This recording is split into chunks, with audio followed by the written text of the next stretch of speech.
Hi everybody. Hi Jane. everybody. Hi. We've got Arnold with us today. So Arnold, say hi. Who that? He's a good boy. So you may hear him snoring a bit later. Yeah, he and does. his tail He does going. breathe quite loudly and make lots of noise, a bit like a pig. So sorry about that. But he did want to come with us, so we thought, why not? We thought, why not? Yeah. So today we're going to talk about fault analysis. Yes, that old chestnut. Yes. Which everyone never quite digs deep enough on, I find. So this is all about really digging for an answer. Yes. So we all know identifying faults on the move is something that has to happen during lessons, don't we? I mean, if you don't identify the faults, then all sorts of things can happen. Yeah, and that can be a question and answer. It's a technique. What went well, what didn't go well, blah, blah, blah. Yeah. Doesn't stop there. No, I mean, also we want to just emphasize the fact that lessons shouldn't be fault focused either. This is a very small part of lessons, is dealing with faults. So that's what we're focusing on today, but this isn't what lessons should be about. No, but it can make or break a lesson if you don't get the analysis right. Yes. Because they will continue to make the same fault over and over again, and then they will lose confidence. So it might be a very small part of what we're doing, but it has a very big result. This is what it's all about, really. So Arnold's making me laugh. But no, look at you smiling in there. Absolutely, you know, the analysis. So everybody tends, well, not everybody, a lot of people tend to jump from identifying a fault straight to trying to fix it. Yeah. We're skipping that really crucial analysis part in the middle. Without that analysis, you cannot fix a fault. Well, you can, but it's not effective. It won't stick. It won't stick. Like a Band-Aid. It just doesn't stick for long. It will be a temporary fix. Yes, there's no root understanding and how to put it right. So, okay. So what do we mean by analysis? Well, the analysis is about finding out why the fault has occurred. So, I mean, how are we going to find out why a fault's occurred? We're going to ask. We're going to say why. It's a simple question, and people say, oh, I shouldn't ask why, it's accusatory, but that's the way you say it. So there's ways of phrasing it. You could say, so why might that have happened? So that makes it a bit softer. Or what do you think happened there, and how did you feel about it? So, but going a bit deeper than the what went wrong, what didn't go.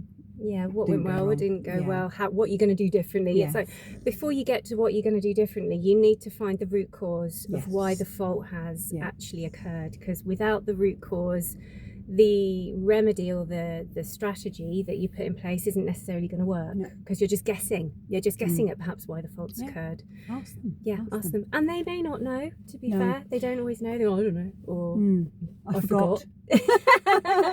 Yeah, that's a really old common one. So it's going to be one of three things. It's either going to be because they couldn't do it, their mind was otherwise, so maybe they're learning a new skill and the new skill has taken priority over the old skill.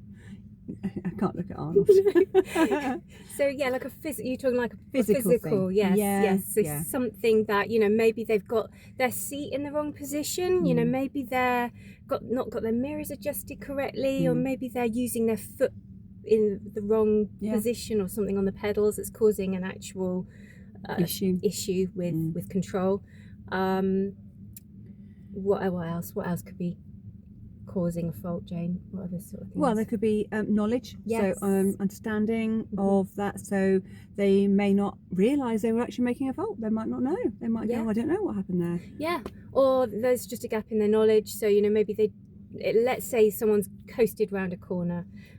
Perhaps they don't know that they need their clutch lifted before they take that turn. They don't know the consequences of that. The risk of not lifting that clutch. Yes. So there you've got quite an easy fix. You just need to fill that gap in knowledge. And without that analysis, you're not going to know.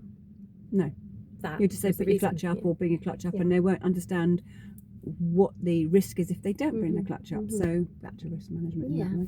And the final one, Emily, is... Well, it might be how they're feeling. So it could be an emotional state causing the fault. We see that more and more and more now as well. People are really worried about holding people up and how they feel about things. They get really nervous, and that's such a big one now. Yeah.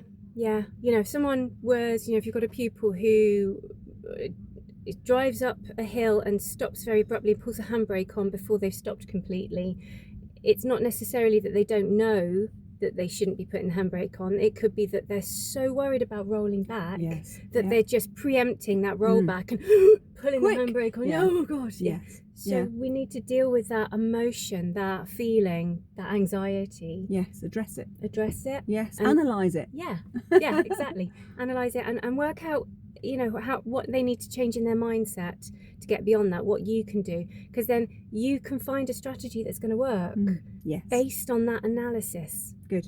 So obviously that's going to create a risk eventually, so you need to remedy it, and that remedy is going to be very simple. Either you're going to let them get on with it, or you're going to prompt until they get the hang of it. Yeah, or you're going to set up a little exercise. You need to go into, once you've got the analysis, you need to come up with a suitable strategy. Make sure they understand the risk of the fault.